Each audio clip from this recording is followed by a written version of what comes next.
So, welcome to today's session.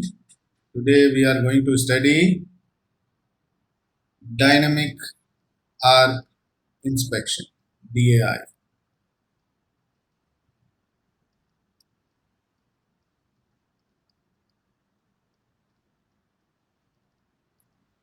तो what is arc?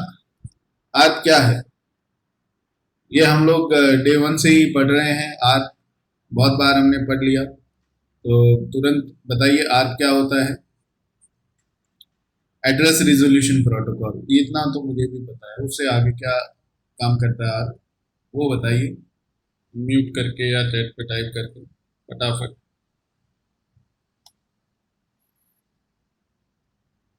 किसका Mac, source का या डेस्टिनेशन का?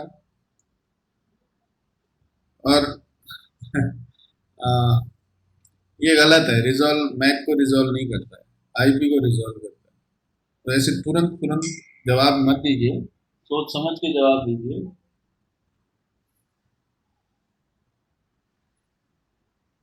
क्योंकि इंटरव्यू में अगर आप रिजॉल्व मैक लिख देंगे या बोल देंगे तो वो आपका जवाब गलत हो जाएगा।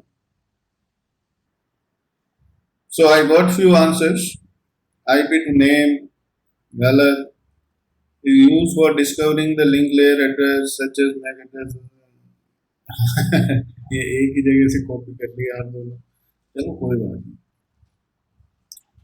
हमेशा जो है ना वो जवाब अपनी भाषा में लिखने की कोशिश करो, ताकि उससे ये समझ में आए आपको भी और मुझे भी कि अपने को कितना समझ आया है चीज।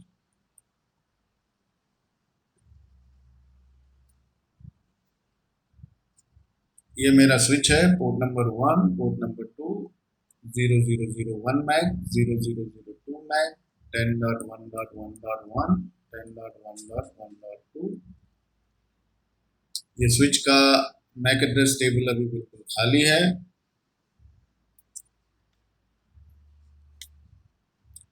मैक एड्रेस टेबल यानी पोर्ट और मैक एड्रेस का information, port number 1, 2। MAC address अभी लर्न नहीं किया है, कम्युनिकेशन अभी तक इन दोनों के बीच नहीं हुआ है। तभी 10.1 से मैंने पिंग चलाया 10.1.1.2, ये कमांड लगाया। अभी क्या होएगा ये मुझे आप समझा।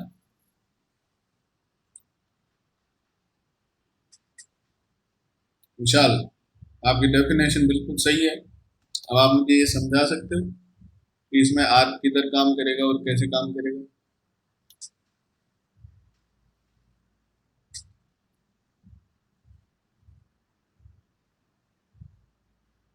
तो ये क्या करेगा, ये आर्क ब्रॉडकास्ट करेगा। आर्क ब्रॉडकास्ट किया तो ब्रॉडकास्ट भी तो एक फ्रेम है, तो उसमें भी data L2 header, sorry L3 headers and L2 headers. L3 में क्या आएगा?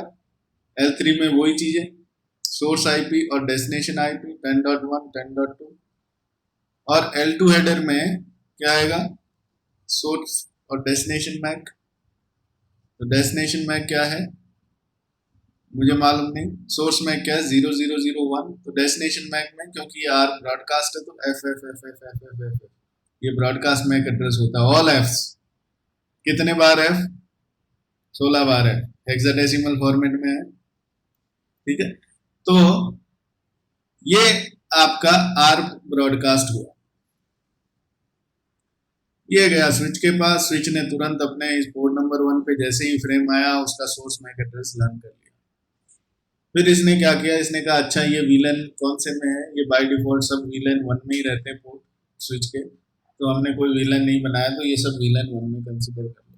तो ये कहता है ब्रॉडकास्ट आया है वीलन 1 से आया, तो वीलन 1 के बाकी पोर्ट पे भेज दूं जो कि यहाँ है पोर्ट नंबर 2।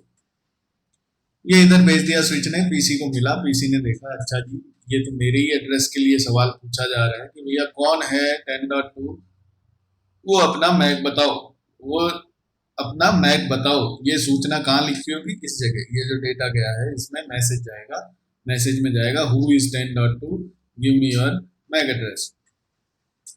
तो ये इसने कहा अच्छा मुझसे पूछा है मैं बता देता हूँ भैया मैं हूँ 10.2 और मेरा मैक है 0002, ये जवाब देता हूँ। तो ये आर्क रिप्लाई करता है, आर्प रिप्लाई, और ये होता है यूनिकास्ट। ये ब्रॉडकास्ट नहीं होता क्योंकि इसको पता है कि सोर्स कौन है। जो PC1 है उसका मैक और IP दोनों इसके पास में आए हैं। कहाँ से आए हैं? यहाँ से और यहाँ से, ये हेडर्स में बैठ के आए हैं। तो इसको पता है, ये यूनिकास्ट करता है। स्विच के पास आता है, स्विच कहता है किधर जाएगा, वो कहता है जी सबसे पहले तो तेरा मैक लर्न कर लेता हूँ। तो ये पोर्ट नंबर 2 पे मैक लर्न कर लिया, फिर बोला किधर जा रहा है, बोले 110001 पे जाना है। तो वो कहता है अच्छा मेरे पोर्ट नंबर 1 पे ही चला जा। इधर निकाला, इसको मिल गया। इसको मिल गया तो इसने आर्क टेबल में तुरंत एंट्री कर ली 10.2 का मैक एड्रेस 0002। इसने भी जब इसको मिला था यहाँ से फ्रेम, तो इसने भी अपने आर्क टेबल में एंट्री कर ली थी 0001 की, 10.1 0001। तो दोनों का आर्क टेबल बन गया, स्विच का मैक एड्रेस टेबल बन गया। अब बोला अब पिंग भेजो, फिर पिंग जाएगा। तो साहब ये आर्क जो है ना, ये क्या किया, ये डेस्टिनेशन का IP लेकर गया। यही तो गया 10.2 कौन है वो अपना मैक बताओ, डेस्टिनेशन का IP लेकर गया और उसका मैक उठा के लाया। यानी रिजॉल्व किया किसको? डेस्टिनेशन के IP को रिजॉल्व किया डेस्टिनेशन के मैक में। तो ये जो है ना, इसको शब्द, तो क्या बोलते हैं, जो शब्द टू शब्द, मतलब वर्ड टू वर्ड आपको ऐसा बोलना है।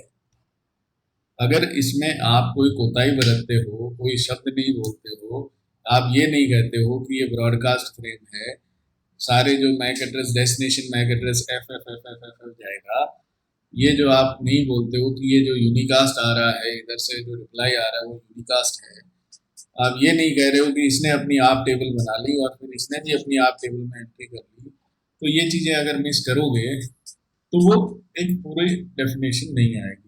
ठीक है, तो इन चीज़ों का ध्यान रखना।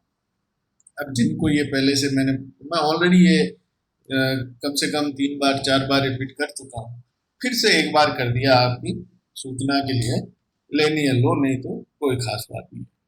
तो साहब ये जो आर्प है ना, इससे संबंधित है ये dynamic ARP inspection, DAI, dynamic ARP inspection. तो आप समझ में आ गया हमें आप क्या काम करता है। तो जी अब ये जो आर्प है, इसे यूज करके क्या अटैक हो सकता है। हम लोग अटैक ही रोकने की बात कर रहे हैं ना DAI से। तो ये अटैक पहले किस टाइप का हो सकता है वो समझते हैं। तो जब क्या हो, हाँ सुरेश।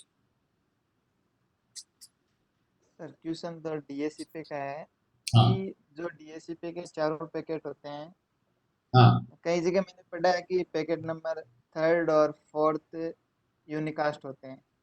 कई जगह हाँ पढ़ा है कि मतलब 2nd और 3rd एंड 4th यूनिकास्ट होता है, और एक जगह पढ़ा था कि मतलब सारे ब्रॉडकास्ट होते हैं।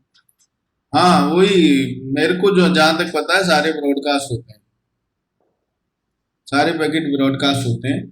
लेकिन अब अगर कहीं लिखा है यूनिकास्ट भी होते हैं तो फिर ये एक चर्चा का विषय है, और इसका समाधान मिलेगा आपको RFC में। इसकी RFC पढ़ो हाँ DHCP में, उसमें जो लिखा है ना वही नियम है ना। उससे उसमें जो है वो बिल्कुल सही बात लिखी होगी, क्योंकि ये जो उसमें ऑथर्स हैं पढ़ी ये, थी जो हाँ पैकेट में फ्लैग होगा उसकी वैल्यू अगर 1 होगी तो वो होगा यूनिकास्ट, अगर उसकी वैल्यू 0 होगी तो वो होगा ब्रॉडकास्ट, ऐसा कुछ लिखा है उसमें। हाँ हाँ। चलो ये तो अच्छी बात है जो आपने मुझे बताई, क्योंकि मेरे को ये इनका इतना आइडिया नहीं है DHCP वगैरह में अंदर घुसके की क्या है। मेरे को इतना ऊपर ऊपर का आइडिया है कि DHCP जो है उसमें 4 तरह के मैसेज चलते हैं अपने, 4 मैसेज होंगे। रिक्वेस्ट आएगी, डिस्कवरी, ऑफर, एक्नॉलेजमेंट, और नहीं, रिक्वेस्ट और authentication. Discovery, offer, request and authentication, sorry acknowledgement. तो ये जो है ये प्रोसेस मुझे पता है। मुझे ये पता है कि DHCP में जो है वो RARP काम करता है, रिवर्स आर्क, जहां पर ये अपना मैक लेकर जाता है, सोर्स अपना मैक लेकर जाता है और अपने लिए IP उठा के लाता है। तो it resolves source MAC to source IP, ARP resolves destination IP to destination MAC। ठीक है जी। GARP, जब HSRP पढ़ा था हमने तो HSRP में यूज आता है ये GARP। वैसे भी GARP आप लोगों ने सबने देखा ही होगा, मैं तो क्या ही बताऊं, आप सबको मालूम ही होगा। जब भी आप नेटवर्क में कोई सिस्टम लगाते हो तो सिस्टम जो है वो एक मैसेज देता है, डुप्लीकेट IP फॉर्म। आप लोगों में से पता नहीं कितने लोगों ने देखा होगा।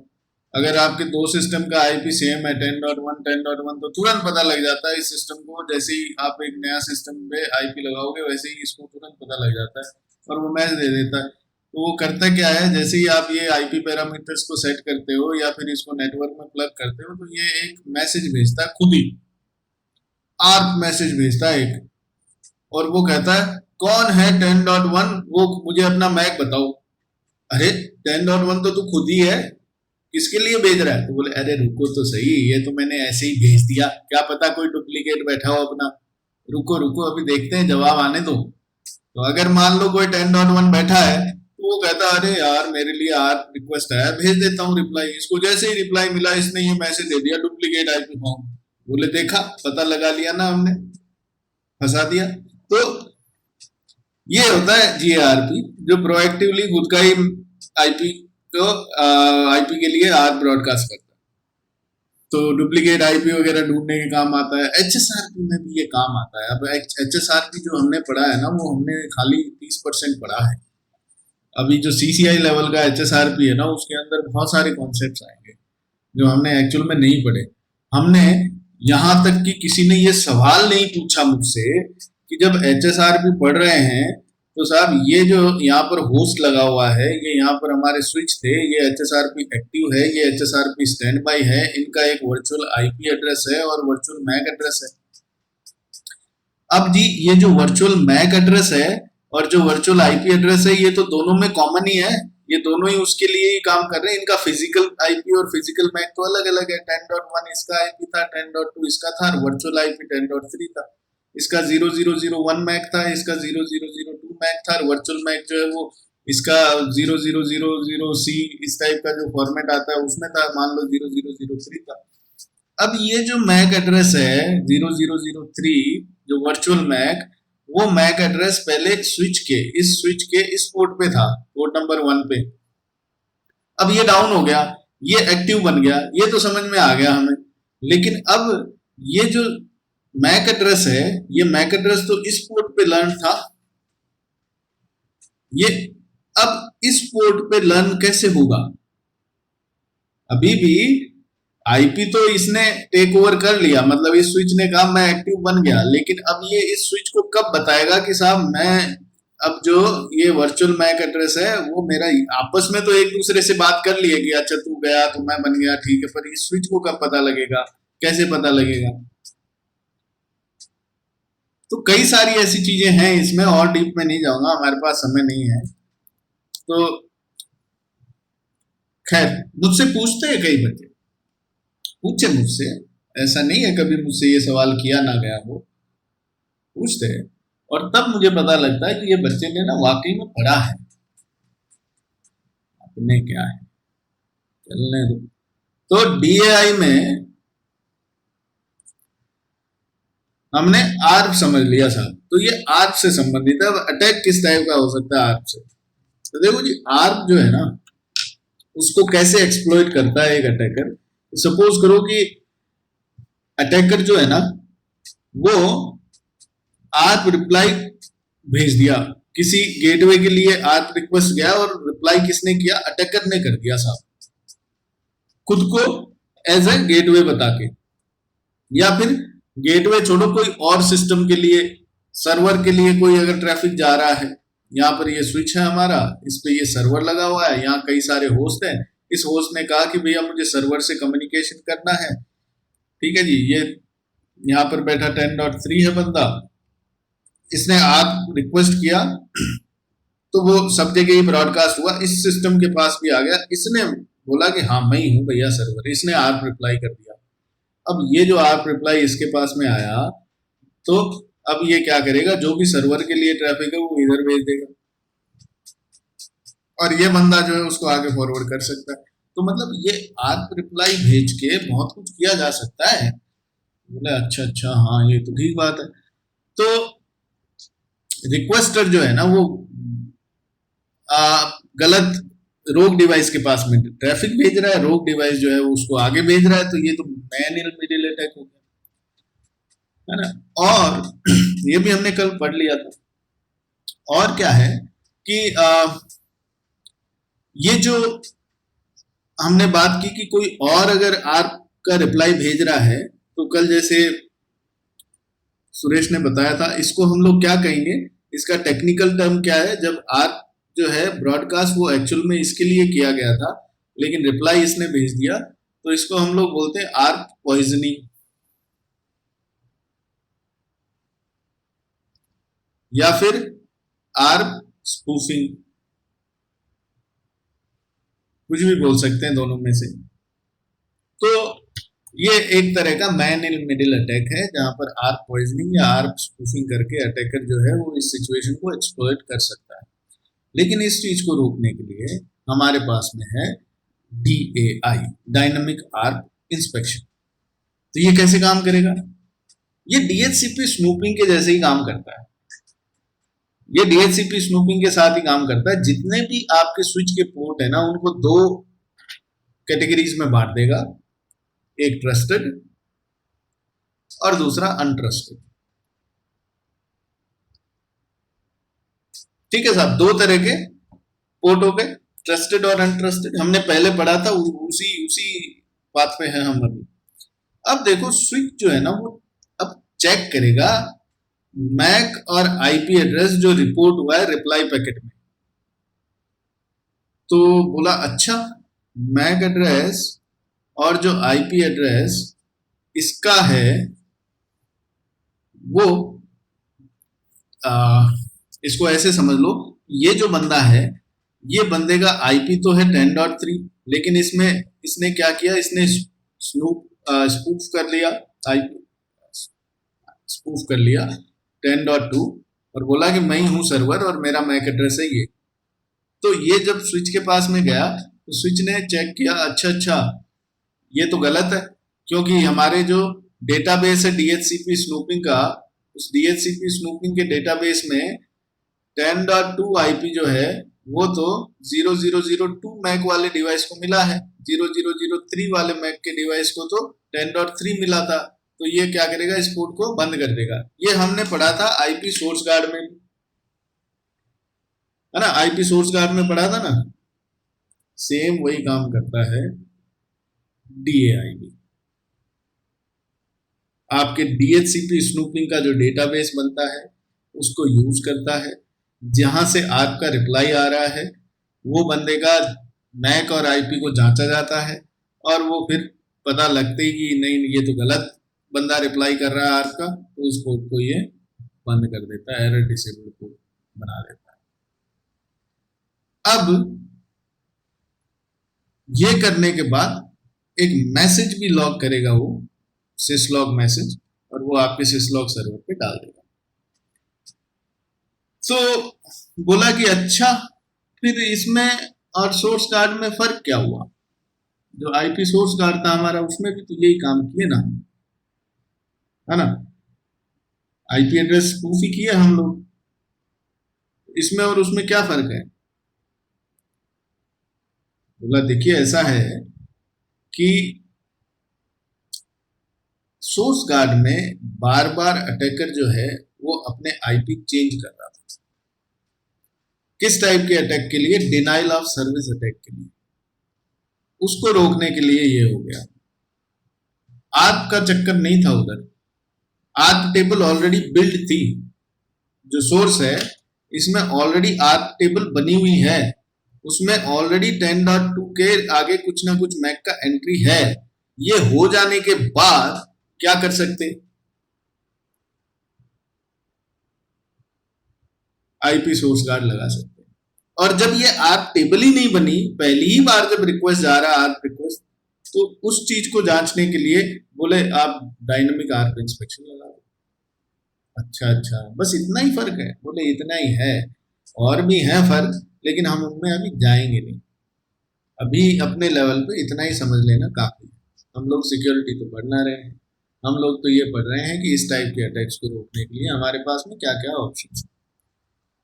अब देखो, ये जो हमारे स्विच है, इन पे आपको अगर आर्प इंस्पेक्शन लगाना है तो ग्लोबल मोड में जाके कमांड लगाओ IP आर्प इंस्पेक्शन और VLAN, कौन से VLAN के लिए, जैसे 10 है, 20 है, 30 है, इनके लिए लगाना। तो आप ये कमांड, या फिर VLAN का रेंज दे दो भाई, 10 से लेके 100 तक, कुछ भी रेंज जो भी आपकी VLAN की आप देना चाहो। ठीक है जी। तो जितने भी आपके पोर्ट होते हैं बाय डिफॉल्ट, जो एक स्विच के अंदर डायनामिक आर्प जब आप इनेबल करते हो तो वो सारे पोर्ट जो है वो आपके अनट्रस्टेड पोर्ट होते हैं। ठीक है जी। तो अब आपके ट्रस्टेड पोर्ट कौन से हैं, किसको बनाओगे?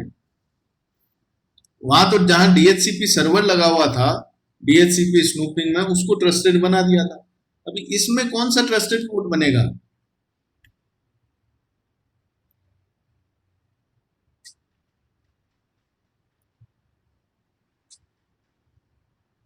ट्रस्टेड पोर्ट किसको बनाते हैं? जब आपका, एक सेकेंड, ओके, सो मेरा नेटवर्क ऐसा है, एक स्विच, दो स्विच, इधर कुछ होस्ट, इधर कुछ होस्ट। ठीक है जी। तो ये जो पोर्ट है, होस्ट पोर्ट, एंड पोर्ट्स, ये सारे होते हैं अनट्रस्टेड पोर्ट। और जो ये पोर्ट होते हैं ना, ट्रंक पोर्ट, उनको हम लोग बोलते हैं ट्रस्टेड पोर्ट। ये ट्रंक पोर्ट सारे ट्रस्टेड माने जाएंगे और ये जो दूसरे हैं ये अनट्रस्टेड माने जाएंगे। तो बोला अच्छा, ऐसा क्यों? ऐसा क्यों साहब? तो बोला जो ट्रस्टेड पोर्ट से आता है ट्रैफिक, उसको मैं इंस्पेक्ट नहीं करता। जो ट्रस्टेड पोर्ट से ट्रैफिक आएगा उस पे इंस्पेक्शन नहीं होगा। सिर्फ अनट्रस्टेड पोर्ट से जो ट्रैफिक आ रहा है, आर्प का रिप्लाई वगैरह, सिर्फ उन्हीं को इंस्पेक्ट करूंगा। तो बोला अच्छा, ऐसा क्यों कर रहे हो भेदभाव? बोले ट्रस्टेड पोर्ट पे ट्रैफिक आया है, यानी वो दूसरे स्विच से आया है, तो मैं ये मान के चल रहा हूं कि अगर इधर से ट्रैफिक आया इस स्विच के पास, तो इसने यहाँ पर अनट्रस्टेड पोर्ट पे इंस्पेक्शन ऑलरेडी कर लिया होगा ना। इस स्विच ने यहाँ इंस्पेक्शन कर लिया होगा, फिर ट्रैफिक मेरे पास भेजा है, तो मैं दोबारा इंस्पेक्शन क्यों चलाऊंगा भाई? ऑलरेडी इंस्पेक्टेड ही आ रहा है। तो ट्रस्ट कर लिया मैंने इसको कि जो दूसरे स्विच से आ रहा है, मैं ये मान के चल रहा हूं उधर भी आप इंस्पेक्शन चला रखा आपने, तो उसने ऑलरेडी इंस्पेक्शन करके मेरे पास भेजा है, तो मैं दोबारा नहीं करूंगा। हाँ, जो ये एंड होस्ट है अनट्रस्टेड पोर्ट, उनसे जो ट्रैफिक आएगा मेरे पास, उनको मैं खाली इंस्पेक्ट करूंगा। ठीक है जी। तो ये कॉन्सेप्ट थोड़ा अलग हो गया। सोर्स गार्ड में ऐसा नहीं है ट्रस्टेड अनट्रस्टेड वाला सिस्टम, तो ये ध्यान रखना। तो बोले अच्छा अच्छा अच्छा, ठीक है। अब जो ये आर्प इंस्पेक्शन आप लगाते हो, तो इसमें क्या होता है कि इंटरफेस पे जाओ। ट्रस्टेड इंटरफेस कैसे बनाओगे? एक इंटरफेस पे गए आप, वहां पर एक कमांड चला दो IPR। कौन सा इंटरफेस होगा? ये trunk port F0 F1/1 let's say. तो IPR इंस्पेक्शन ट्रस्ट, ये कमांड चलाओगे तो आपका इस पोर्ट पे इंस्पेक्शन नहीं होगा, ये ट्रस्टेड पोर्ट हो गया। बाकी सारे पोर्ट अनट्रस्टेड है। ये आप जैसे ही कमांड चलाओगे ना इंस्पेक्शन वाली ग्लोबल मोड पे, वैसे ही सब पोर्ट्स पे आपके इंस्पेक्शन चालू हो जाएगा। अब आप जिन पोर्ट्स पे इंस्पेक्ट नहीं करना चाहते हैं उन पे आप ये जाके कमांड चलानी पड़ेगी, नहीं तो क्या होगा, इस पे भी ये इंस्पेक्शन करेगा।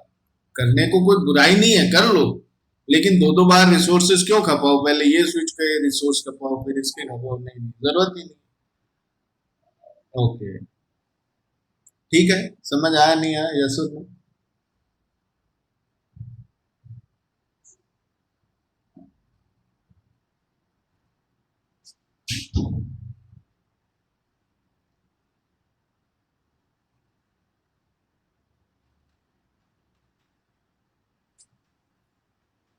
ओके, ठीक है।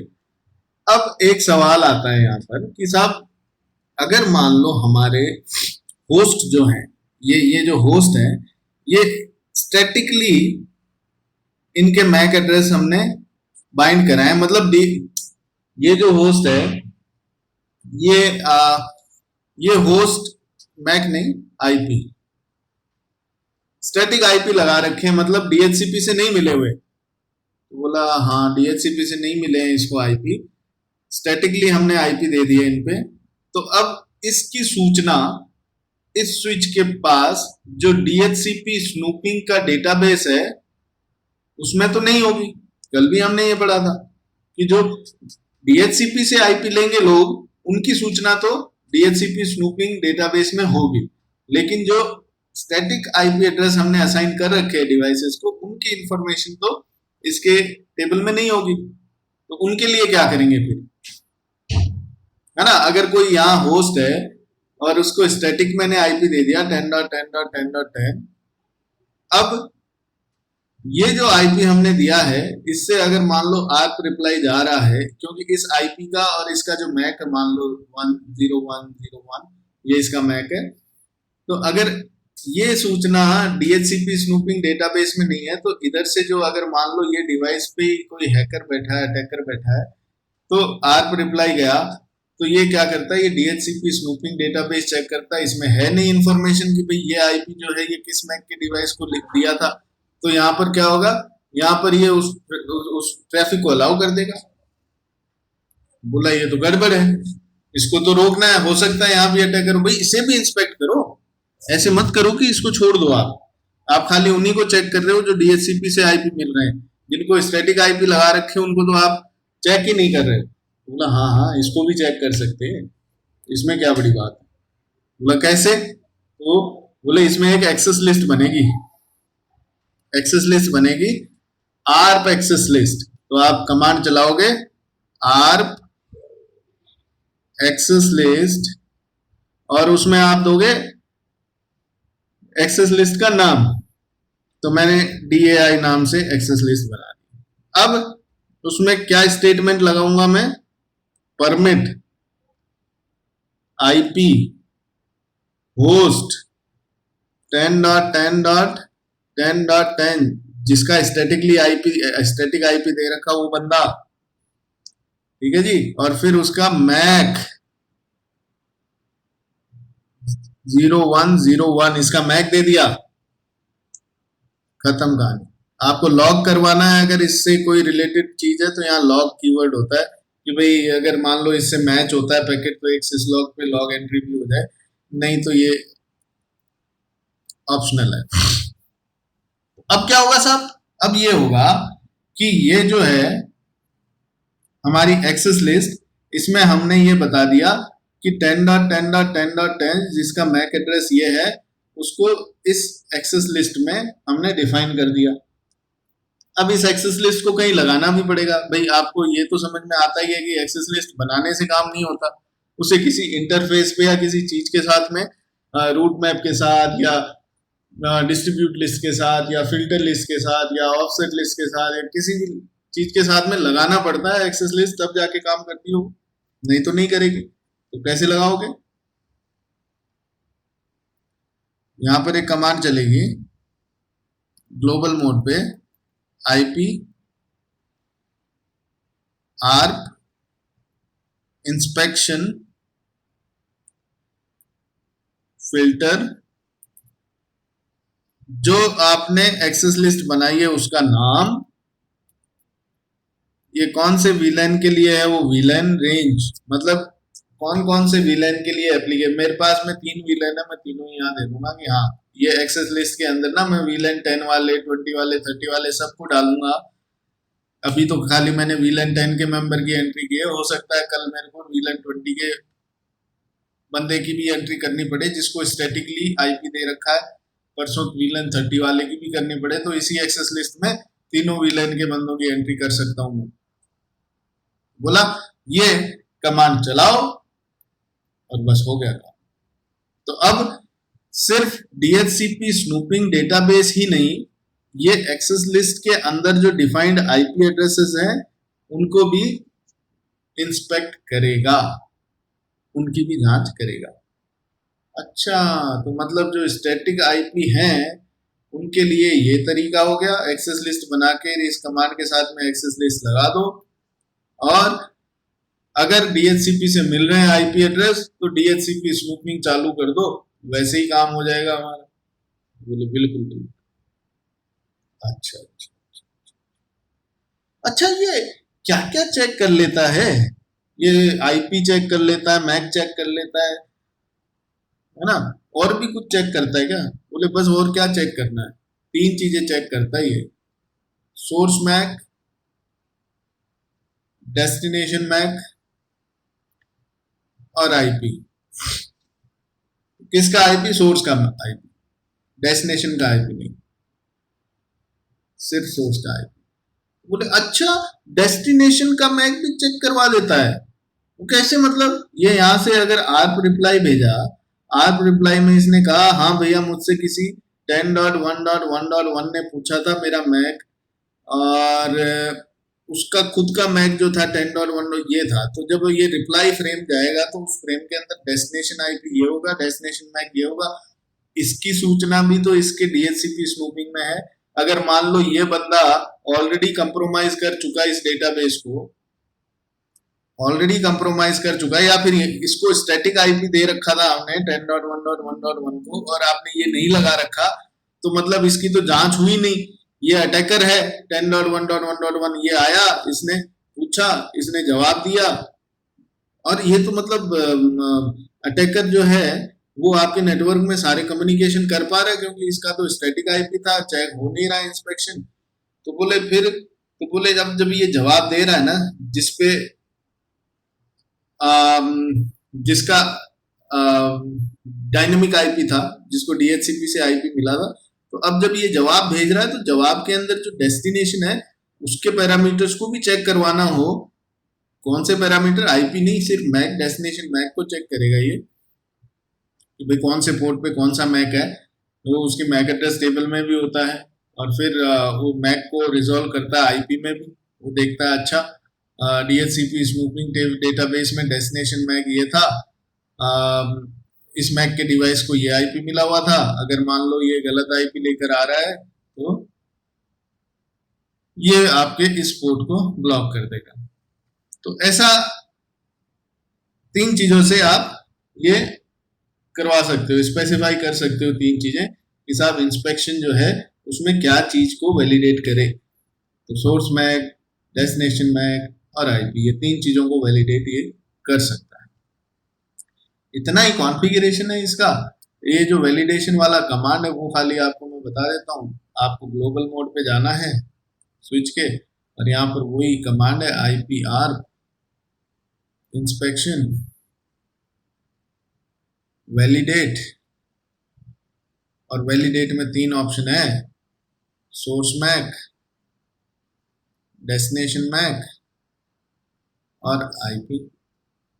तीनों में से जो भी आपको देना हो वो ऑप्शन दे सकते हो, दो ऑप्शन देने हो दोनों ऑप्शन दे दो, इच्छा है आपकी। तो ये इस तरीके से डायनेमिक आर काम करता है। अब इनकी जो लैब है वो आप जरा पैकेट ट्रेसर में चेक करें इसमें क्या क्या चलता है।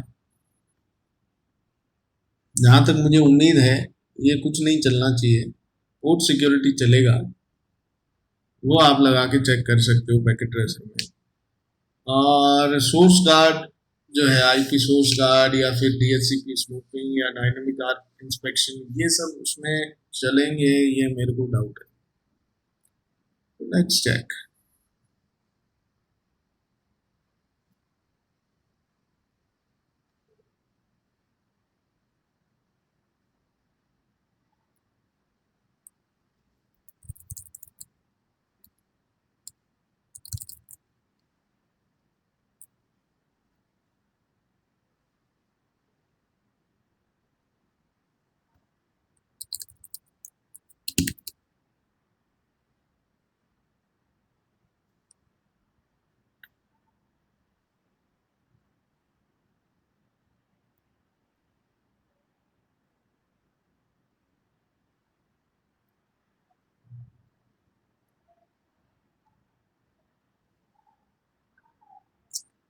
पहले देख ही लेते हैं इसमें कमांड है भी या नहीं। तो आपके ये कमांड से चेक कर लो। पोर्ट सिक्योरिटी तो है इसमें, क्योंकि वो तो CCNA में ही आ जाता है। तो इंटरफेस है 0x1 switch port, port security, और क्वेश्चन मार्क लगाओगे तो स्टैटिकली मैक लगाना है तो वो लगा सकते हो, मैक्सिमम कितना है वो बता सकते हो। वायलेशन अगर करे तो वायलेशन के मोड्स देख लो, वायलेशन क्वेश्चन मार्क, ये 3 मोड मैंने बताए थे, तीनों मोड आ रहे हैं। इसकी लैब आप कर सकते हो इसमें। बाकी जो लैब्स हैं ये जैसे AAA, ये भी हो सकता है AAA न्यू मॉडल, तो ये कमांड तो चल जाएंगी, पर आपके पास में रेडियस सर्वर वगैरह इसमें अगर ऑप्शन है तो होंगे मेरे ख्याल। यहाँ क्लिक करो, ये सर्वर को उठाओ और इस सर्वर पे जाओ, यहाँ पर सर्विसेज में जाओ और सर्विसेज के अंदर रेडियस है तो सही था, पर पता नहीं ये काम कैसे करता है इसमें। I don't know that, I don't know that. तो इस पे R&D मार सकते हो आप। ठीक है जी। और AAA कमांड चल जाएंगे क्या आपके, ये कमांड चलेंगे इसमें .1x, वो चेक कर सकते हो आप। .1x के लिए आप कमांड चेक कर लो, AAA न्यू मॉडल .1x नहीं है, .1x है ही नहीं, सो दैट्स ओके, ये नहीं चलेगा। IP DHCP स्नूपिंग है भाई, देखो स्नूपिंग है, DHCP स्नूपिंग का आप कर सकते हो, DHCP स्नूपिंग का आप काम कर सकते हो, ये वाले लैब आप कर सकते हो। इसके अंदर ये इंफॉर्मेशन है ना, IP DHCP। अच्छा, इंटरफेस पे जाओ, इंटरफेस है 0x1 IP DHCP snooping, very good, trusted. ये आप कर सकते हो DHCP स्नूपिंग का लैब। तो ये हो जाएगा पोर्ट सिक्योरिटी, DHCP स्नूपिंग हो जाएगा। ठीक है जी। सोर्स गार्ड .1x और डायनेमिक आर्क इंस्पेक्शन ये नहीं होगा। सोर्स गार्ड भी चेक करो, IP वेरीफाई नहीं है, IP वेरीफाई है नहीं, IP इंस्पेक्ट, अरे वाह इंस्पेक्ट तो है, तो ये आप कर सकते हो। IP इंस्पेक्ट ये दिख रहा है आपको, किधर गया, IP इंस्पेक्ट अपना कमांड क्या था, IP आर्क इंस्पेक्शन था, IP आर्क नहीं है। तो दो चीजें हो जाएंगी, पोर्ट सिक्योरिटी और DHCP स्नूपिंग, और ये नहीं होगी IP वेरीफाई जो कि सोर्स गार्ड है, और .1x और डायनेमिक आर्क इंस्पेक्शन, ये 3 चीज हो जाती है। तो जो होता है वो तो कर लो।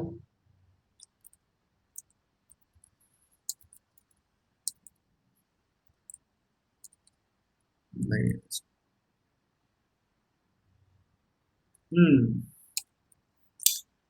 सो नेक्स्ट टॉपिक इज, अब मैं लैब करके नहीं दिखाऊंगा।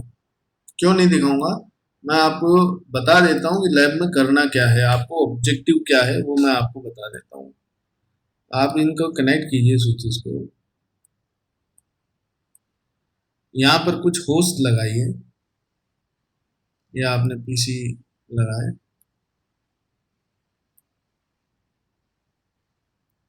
ठीक है, ये आपने एक सर्वर लगा दिया इधर, इनको कनेक्ट कर दीजिए, अलग अलग VLAN में रख दीजिए।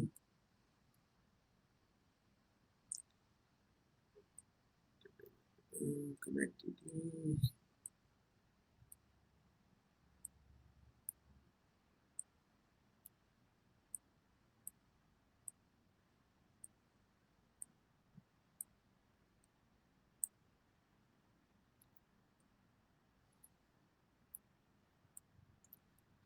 इस पे आप DHCP सर्वर बना दीजिए, जो मैं आपको ऑलरेडी बना के बता चुका हूँ पहले भी, पूल बना के VLAN 10 VLAN 20 के लिए। ये PCs को एक को 10 में, एक को 20 में, एक को 10 में, एक को 20 में रख दो। और IP एड्रेस जो है इन PCs में कॉन्फ़िगर क्या करना है, DHCP से ले, ये कॉन्फ़िगर कर दो। फिर आप इसमें क्या करोगे, आप इसमें काम करोगे, ये जो पोर्ट है आपका DHCP सर्वर जिससे लगा हुआ है, इसको ट्रस्टेड पोर्ट बना दो, बाकी को अनट्रस्टेड कर दो। यही कॉन्फ़िगरेशन करते हैं हम लोग इसके अंदर, किसके अंदर, DHCP स्नूपिंग में। ठीक है जी। तो शो कमांड देखो DHCP स्नूपिंग, बाइंडिंग वाइंडिंग सब दिखाएगा, रेट लिमिट आप चेंज कर सकते हो, वो चेक कर लो। तो इस कमांड से आप वेरीफाई कर लोगे कि सही काम कर रहा है। दूसरा जो है पोर्ट सिक्योरिटी। पोर्ट सिक्योरिटी के अंदर आप क्या कर सकते हो कि आपने एक स्विच है, उसके इस पोर्ट को एक्सेस पोर्ट बना लो। ये जो स्विच से स्विच कनेक्ट हो रहा है, इसको एक्सेस पोर्ट बना लो, VLAN 10 में डाल दो। अब यहाँ 3 होस्ट हैं, तो ये स्विच जो है, जब ये तीनों होस्ट का ट्रैफिक इस पोर्ट पे आएगा तो ये 3 मैक एड्रेस लर्न करेगा अपने इस पोर्ट पे। आप जब कमांड चलाओगे show MAC address table, show MAC address table, तो यहाँ पर ये दिखाएगा इंटरफेस जो है इसका F0/1, उस पर 3 मैक एड्रेस, एक बार पिंग पोंग कर लोगे तो हो जाएगा। तो 3 मैक एड्रेस इस पे दिखाएगा। मैंने इस पे दे दिया सिर्फ 2 मैक एड्रेस। मैंने इस पोर्ट को सेट कर दिया access port, interface F0/1, switch port mode access, switch port access VLAN 10 या जो भी है VLAN 10 में डाल दिया। इन सबको भी VLAN 10 में डाल दूंगा इस स्विच के ऊपर, और फिर इन पे IP लगा दूंगा। सब VLAN 10 में ही रखो, 10.1 2 3 4 5। फिर यहाँ से पिंग मारो पिंग मारो पिंग मारो। फिर इस इंटरफेस पे देखो 3 मैक एड्रेस लर्न आपको दिखाएगा, और फिर आप इस इंटरफेस पे जाके कॉन्फ़िगरेशन करोगे। नहीं भैया 3 नहीं, इस पे maximum switch port, port security maximum 2। तो जब ये 2 ही लर्न करेगा तो फिर क्या होगा, जब तीसरा कोई आएगा तीनों में से, तो फिर ये पोर्ट जो है वो आपका वायलेशन हो जाएगा। और वायलेशन मोड आपने जो भी सेट कर रखा है, पोर्ट सिक्योरिटी वायलेशन, क्या करना है, इसको शट डाउन करके देख लो, इसको रेस्ट्रिक्ट करके देख लो, इसको प्रोटेक्ट करके देख लो। आपने कर दिया जी रेस्ट्रिक्ट, तो पोर्ट तो आप रहेगा लेकिन ट्रैफिक सारा ड्रॉप होगा। अब ड्रॉप कैसे देखते हैं, शो इंटरफेस F0/1 कमांड में आप यहाँ चलाओगे तो आपको ये दिखाएगा कि कितने पैकेट इस इंटरफेस पे ड्रॉप होते हैं साहब।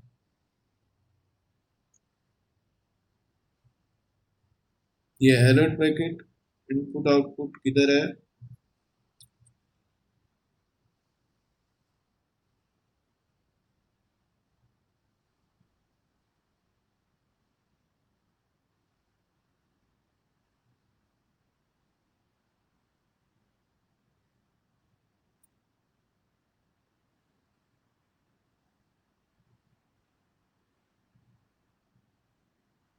वो इस पे कमांड चलाओगे बाद में दिखा देगा ड्रॉप पैकेट।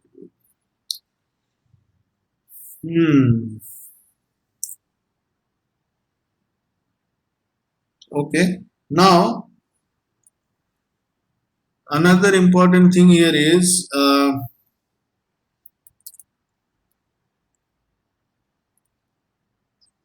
ये देख लेंगे उसके बाद। हाँ बस ठीक है, इतना ही करना। तो दोनों कंडीशंस मैंने बता दी हैं, आप इसकी प्रैक्टिकल करके खुद देखिए, और कोई डाउट हो तो मुझसे पूछिए। अगला जो टॉपिक है हमारा, वो टॉपिक है बेस्ट प्रैक्टिसेस।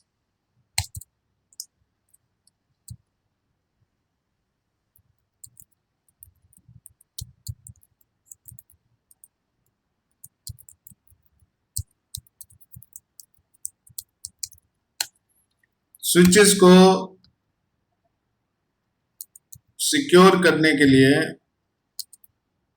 बेस्ट प्रैक्टिसेस क्या है, मतलब किन चीजों को आप हमेशा इस्तेमाल कीजिएगा। तो सबसे पहली चीज है नंबर 1, कॉन्फ़िगर सिक्योर पासवर्ड। अब मैं इस स्विच पे क्लिक किया, क्लिक करके यहाँ एंटर मारा, देखो मैं यहाँ पर कुछ भी कर सकता हूँ। रीलोड करना है, रीलोड भी कर सकता हूँ। तो ये बोला कि साहब ये तो बड़ा गड़बड़ काम है, मतलब स्विच को सिक्योर कैसे करें, कोई भी आके ऐसा काम कर देगा वो तो गड़बड़ हो जाएगा। तो बोले सिक्योर करने के लिए क्या तरीका है, सबसे पहले तो आप इसमें इनेबल सीक्रेट पासवर्ड लगाओ, ठीक है जी। तो बोला अच्छा, अभी इससे क्या होगा, बोले अब इससे आप यहाँ पहुंच गए, इनेबल करोगे तो पासवर्ड पूछेगा, तो ये पहला लेवल का सिक्योरिटी हो गया सर, बिना पासवर्ड के अंदर नहीं जा सकते आप। अच्छा अच्छा अच्छा, तो ये पासवर्ड जो हम देंगे, इसने यूजर नेम तो नहीं पूछा, खाली पासवर्ड ही पूछा है। बोले हाँ, वो इनेबल पासवर्ड जो है ना, वो पासवर्ड ही पूछता है, ये यूजर नेम नहीं पूछता है। अच्छा, कभी नहीं पूछेगा यूजर नेम। बोले अरे भैया दे सकते हो आप, कैसे देंगे। बोले आप इस स्विच को अभी कैसे एक्सेस कर रहे हो। मैंने कहा ये तो कंसोल एक्सेस है हमारे पास, कंसोल से एक्सेस कर रहे हैं, हमने ना टेलनेट किया ना एसएसएच किया, हमने कंसोल के थ्रू इसको एक्सेस किया हुआ है। अच्छा, तो लाइन कंसोल करके एक लाइन होती है हमारे पास, लाइन कंसोल 0, यहां पर आप डिफाइन कर सकते हो लॉगिन लोकल, और यहां बना दो एक यूजर नेम पासवर्ड, ये लो जी। अब आप एग्जिट करो, अब देखो एंटर मारते ही क्या पूछा जी, यूजर नेम, क्योंकि हमने लाइन कंसोल पे डिफाइन कर दिया लॉगिन लोकल। इस कमांड से क्या होएगा, ये अब यूजर नेम पूछने लगेगा सर। अब यहाँ आप यूजर नेम दो, फिर आप यहाँ पासवर्ड दो, फिर इनेबल दो, फिर पासवर्ड दो। ये 2 लेवल की सिक्योरिटी हो गई साहब। पहले पूछ रहा है ये कंसोल का यूजर नेम पासवर्ड, और फिर पूछ रहा है इनेबल का पासवर्ड। ओहो, ये जो है ये आपका यूजर मोड कहलाता है, ये आपका प्रिविलेज मोड कहलाता है।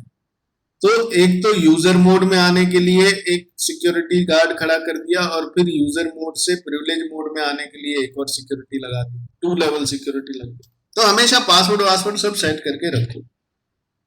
बोले अगर कोई टेलनेट से करे या एसएसएच से करे कॉन्फ़िगर मतलब एक्सेस, तो बोला उनको भी आपको सिक्योर करके रखना है। अगर आपको टेलनेट वगैरह जो है, अब कैसे करते हैं टेलनेट वगैरह, एक राउटर पे कॉन्फ़िगर कि भाई वो टेलनेट हो सके राउटर या स्विच, वो तो आपको आता ही है, तो आप उसके अंदर भी सिक्योरिटी ये लगा दो, ठीक है जी। आता ही है मतलब मैं मान के चल रहा हूं, वो सबसे बेसिक चीज है। लाइन VTY 02 कहां तक है 50, उस पे आप लगाओगे लॉगिन लोकल, फिर आप इस स्विच को अब टेलनेट या एसएसएच करोगे तो वो आपसे यूजर नेम पासवर्ड मांगेगा, ठीक है जी। तो खैर रिपीट हो रही है चीजें, आप लोगों को बोरियत होगी नहीं तो है नहीं कुछ, तो ये आप लगा सकते हो पासवर्ड। दूसरा क्या करें, चलो पासवर्ड उसवर्ड तो सब जगह मैंने लगा दिया। अब बोले आप है ना एक बनाओ system banner, use system banner. तो बोला ये क्यों, देखो यहाँ कमांड चलती है बैनर MOTD एक्सक्लेमेशन, और यहाँ पर आप बैनर बनाइए अपना अच्छा सा। बैनर में क्या बनाएंगे जी, बोले मैसेज लिखो ना इसमें बैनर में। अच्छा अच्छा, क्या मैसेज लिखो, लिखो this system access to this system, कुछ भी लिख सकते हो, is highly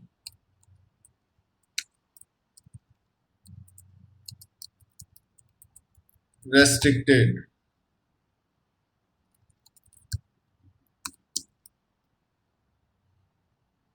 do not log in और चेंज कॉन्फ़िगरेशन विदाउट अप्रूवल। ये एक मैसेज मैंने यहाँ लिख दिया। तो अब क्या होएगा, अब कोई अगर गलती से इस डिवाइस पे लॉगिन भी कर गया ना बंदा, तो एग्जिट एग्जिट करो यहाँ। अब जैसे ही मैं यहाँ एंटर मारूंगा तो सबसे पहले ये मैसेज दिखा। तो मैंने कहा ये क्या मैसेज है, access to this system is highly restricted. ओहो, मतलब ठीक है लॉगिन नहीं करें। अब ये तो खाली एक सूचना है ना, वार्निंग। अब जिसको करना कांड वो तो इसको इग्नोर ही करेगा ना। लेकिन अगर कोई मिस्टेक से किसी सिस्टम पे लॉगिन करके कुछ गड़बड़ ना कर दे, उन जेन्युइन बेचारों के लिए आप बैनर डिफाइन कर सकते हैं। अच्छा, ठीक है, ये बेस्ट प्रैक्टिस है, मतलब ये करना चाहिए। आप जब किसी कंपनी के किसी एंटरप्राइज के नेटवर्क पे लगे हुए डिवाइसेस पे लॉगिन करोगे तो बैनर आपको हमेशा मिलेंगे वहां, क्योंकि ये बेस्ट प्रैक्टिस है, ये अपनानी चाहिए। अच्छा, ठीक है साहब, और क्या कर सकते हैं जी? बोले और आप एक काम कर सकते हो कि अपने वेब इंटरफेस वगैरह को सिक्योर करो। बोले वेब इंटरफेस को सिक्योर कैसे कर सकते हैं? आप जाइए इधर, वेब इंटरफेस मतलब HTTP यही होता है ना। तो आप करेंगे IP HTTP, है तो सही है, इस पे नहीं है, है नहीं। IP HTTP सिक्योर सर्वर, ये उस पे चलेगा, DNS पे, उस पे चला लेंगे। तो आपका जो HTTP इस पे एक्सेस कर रहे हो आप एक डिवाइस को, HTTP एक्सेस का मतलब GUI, आप किसी भी सिस्टम को GUI से एक्सेस कर सकते हो ना, है कि नहीं? यस और नो, है ना? तो HTTP से ही GUI एक्सेस होता है। तो HTTP से जब आप एक्सेस कर रहे हो तो उसको भी सिक्योर कर लो। तो बोला कैसे? कि बोले कौन कौन इसको एक्सेस कर सकता है, आप एक एक्सेस लिस्ट बना दो, एक एक्सेस लिस्ट बना दो और इस पे ये डिफाइन कर दो कि खाली ये लोग एक्सेस कर सकते हैं। बोला अच्छा, हाँ, मतलब हर कोई जो HTTP चला के IP एड्रेस डाल के एक्सेस करना चाहे मेरे सिस्टम को तो नहीं कर सकता है। बोले ना, सिर्फ जो एडमिनिस्ट्रेटर्स है उनके IP एड्रेसेस आप डाल दो, या फिर आप एक सबनेट डाल दो। भाई VLAN 10 वाले जो है ना, ऑपरेशंस वाले जो टीम, VLAN 10 जो है ऑपरेशंस वाले बंदों की टीम है, खाली वो ही कर सकते हैं। अच्छा, तो उनका सबनेट जो है उसको एक्सेस लिस्ट में मैच करवा लो और उसको आप HTTP के साथ में लगा दो। ओके, चलो ये भी ठीक ही लग रहा है सिस्टम। क्या हुआ DNS को? सो DNS में एक राउटर लेते हैं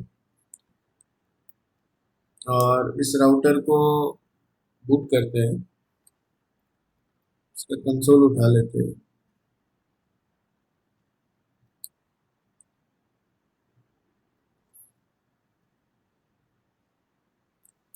और इसमें ये कमांड चला के देखते हैं।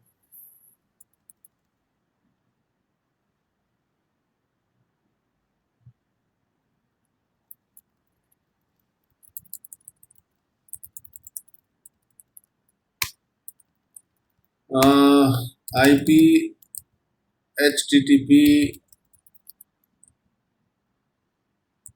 Secure server. तो इससे क्या हुआ, इससे ये हुआ कि आपका सिस्टम जो है वो HTTP से नहीं, अब HTTPS से एक्सेस होएगा साहब। ठीक है जी, तो उसमें वैसे ही एनक्रिप्शन वगैरह ये सब लगती है, तो इट्स सेफ।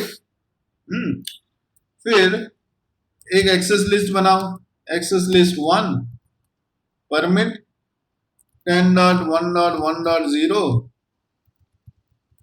जो ये सबनेट है पूरा, इसको मैच करवा दो और IP HTTP के साथ में एक्सेस लिस्ट 1 तो लगा दो। अब HTTP सिर्फ वही लोग कर पाएंगे जो इस एक्सेस लिस्ट 1 में परमिटेड है, और एक्सेस लिस्ट पर 1 में परमिटेड कौन है? 10.1.1.0 वाले यूजर्स, यानी ये आईपी एड्रेस जिनका इन सबनेट का आईपी होगा खाली वही कर पाएंगे। तो ऐसे करके आप HTTP को सिक्योर कर दिए।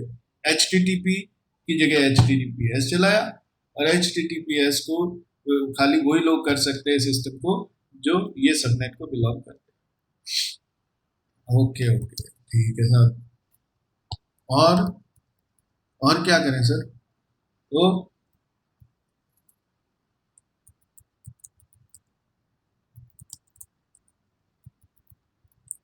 ठीक है, ये HTTP वाला हो गया, secure the web interface. Number 4, secure the switch console. ये मैं बता चुका हूँ। एक तो पासवर्ड लगा दिया, इनेबल पासवर्ड, इधर हमने कंसोल में पासवर्ड लगा दिया। एक ऑप्शन है क्या? सिक्योर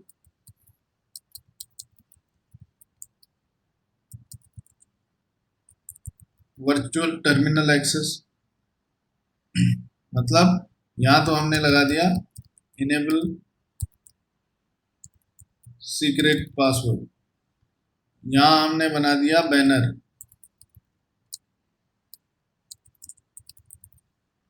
यहां हमने HTTP को एक्सेस लिस्ट से रेस्ट्रिक्ट कर दिया, कौन कौन कर सकता है। यहां पर हम लाइन कंसोल 0 को पासवर्ड, यूजर नेम पासवर्ड के लिए बोलेंगे। इधर हम लाइन BTY 0 to 15 को यूजर नेम पासवर्ड के लिए कॉन्फ़िगर कर देंगे। फिर यूज SSH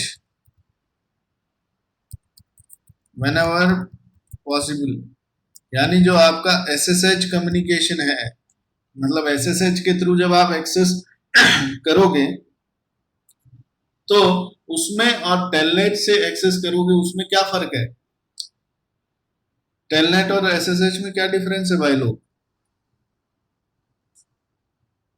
कौन बताएगा? बताओ।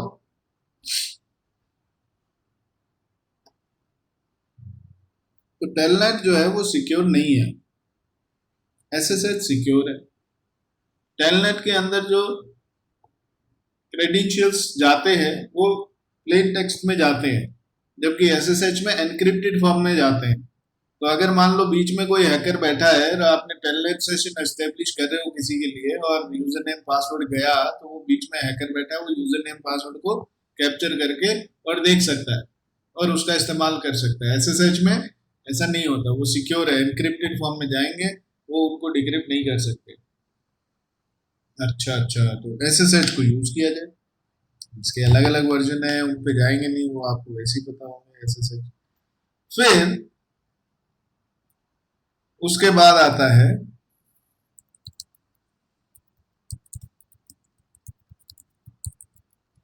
SNMP एक्सेस को सिक्योर करो। बोले SNMP एक्सेस को सिक्योर करो मतलब, बोले SNMP जो है वो भी मैनेजमेंट के लिए होता है डिवाइस की।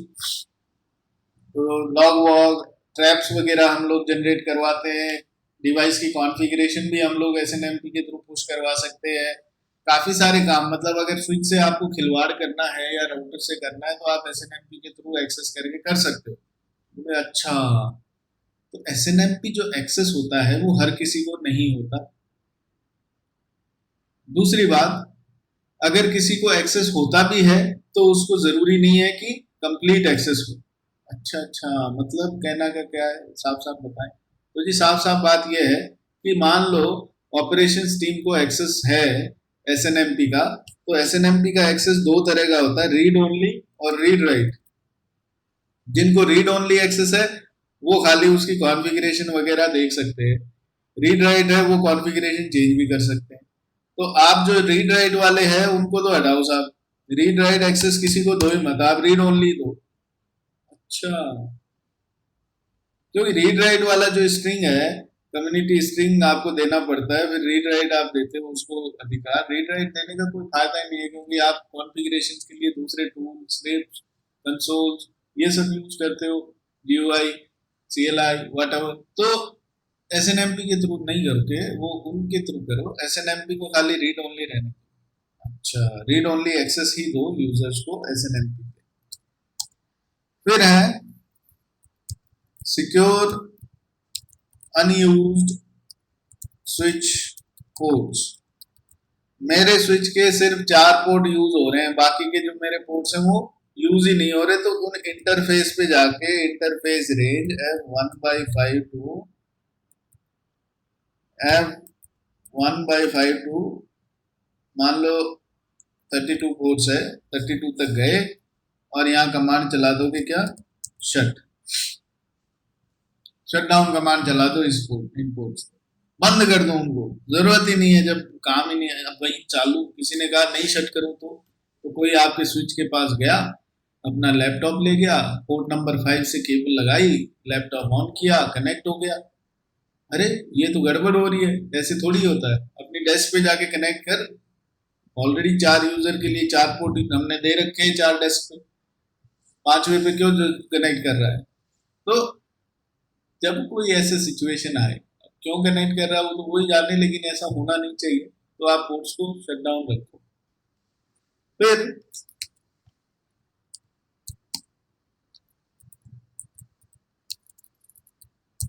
Secure STP operations. बोले STP ऑपरेशंस को सिक्योर करना है मतलब, अरे बताया तो था, BPDU गार्ड लगाओ। हर किधर से BPDU नहीं आना है ना। BPDU गार्ड में हमने क्या किया था भाई, अगर मान लो किसी पोर्ट पे BPDU आ गया तो उसे डिसेबल कर देगा। तो जो हमारे होस्ट पोर्ट्स हैं, एंड पोर्ट्स हैं, उन पे BPDU गार्ड लगाओ। जो हमारे ट्रंक पोर्ट्स हैं उन पे मत लगाओ। अच्छा, तो इससे सिक्योरिटी बढ़ेगी। हाँ ये तो है। और क्या कर सकते हैं, secure the use of CDP, Cisco discovery protocol.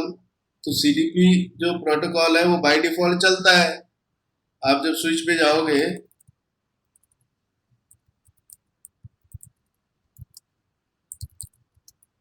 तो शो CDP नेबर कमांड चलाओगे तो ये दिखाएगा कि मेरे कौन कौन नेबर है। अभी तो इसका नेबर बंद पड़ा है इसलिए दिखाएगा नहीं तो ये चालू रहता है CDP। तो बोले अच्छा, तो बोले क्यों चाहिए CDP, नेबर की इंफॉर्मेशन के लिए। तो बोले नेबर की इंफॉर्मेशन नहीं है, नेबर से मतलब ये जो है CDP, क्या ये चालू रखना जरूरी है क्या? बिना इस प्रोटोकॉल के नेबर की इंफॉर्मेशन का पता नहीं लगेगा। आपके पास में डायग्राम है, आपके पास में IP है, पिंग-पोंग कर लो, देख लो।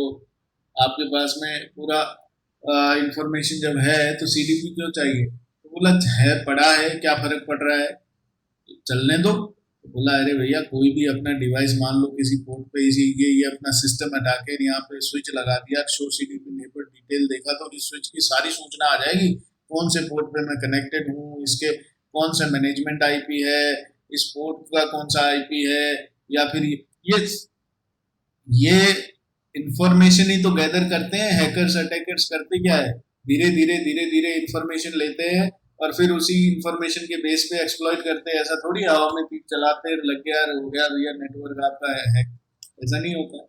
Information, data is very very important. तो मैं किसी भी हाल में डेटा जो है देना नहीं चाहता। CDP को बंद करो, जरूरत हो तब चला लेना, भाई कोई ट्रबल शूटिंग कर रहे हो तो ऑन कर लो, नहीं तो तब तक बंद रहने दो। अच्छा ठीक है। और सब पोर्ट्स पे क्या CDP चलाना है, इस पोर्ट पे कौन सा सिस्को का डिवाइस थोड़ी लगा हुआ है, इस पे तो आपका एंड होस्ट लगा है, तो वैसे ही इन पोर्ट्स पे CDP बंद करके रखो ना। हाँ ये बात भी ठीक है। इस पे चलाओ जिस पे स्विच टू स्विच कनेक्टेड है, क्योंकि CDP तो इन्हीं पे चलता है स्विचेस में, PC पे थोड़ी CDP चलता है।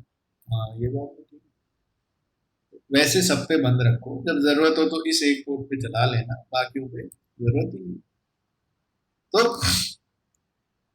Secure the use of CDP। फिर बोला और क्या कर सकते हैं साहब, बोला इतने काम कर दो, बहुत है, और कुछ करने का जरूरत नहीं है। ये बेस्ट प्रैक्टिसेस है 10, याद रखना। इसके अलावा तो हमने बता ही दिए, DHCP स्नूपिंग है, आपके आईपी सोर्स गार्ड है, आपका .1x है, AAA है, पोर्ट सिक्योरिटी है, लूप गार्ड, रूट गार्ड, ये सारे गार्ड जो हमने पढ़े थे एसटीपी में वो सब लगा के रखो। बहुत सिक्योर कर लिया है हमने हमारे नेटवर्क को, ये सब चीज़ें सीख के समझ के। लेकिन अभी भी कुछ चीज़ें बाकी हैं, जैसे वीलैन्स को कैसे सिक्योर करना है, तो वो हम लोग पढ़ेंगे कल की क्लास में, जब प्राइवेट वीलैन के कंसेप्ट्स को हम लोग पढ़ेंगे, उनको हम लोग टच करेंगे। प्राइवेट वीलैन्स है, स्विच के ट्रंक पोर्ट्स को कैसे आप सिक्योर करोगे, क्योंकि वहाँ फिर हम लोग पढ़ेंगे कि स्विच स्पूफिंग क्या होती है, वीलैन होपिंग क्या होती है, ये कुछ नई टर्म्स आएंगी। तो स्कूल मिला के कल सिक्योरिटी को हम लोग फिनिश कर देंगे, ये सब टॉपिक्स पढ़ के। उम्मीद है आप लोग इसको कल पढ़ के आएंगे और उससे आप कुछ सवालात भी करेंगे। आज के लिए इतना ही। आप लोग ये लैब्स अगर करना चाहें तो आप कर सकते हैं। आपके साथ में जो बुक मैंने शेयर की हुई है, उस बुक के अंदर सारे वेरिफिकेशन कमांड, सारे कॉन्फ़िगरेशन कमांड्स, और उस बुक में टोपोलॉजी भी दे रखी है कैसे टेस्टिंग करनी है उसकी। तो वो बुक आप पढ़ेंगे तो आपको उसमें ये सारी जानकारी मिल जाएगी। कोई क्वेश्चन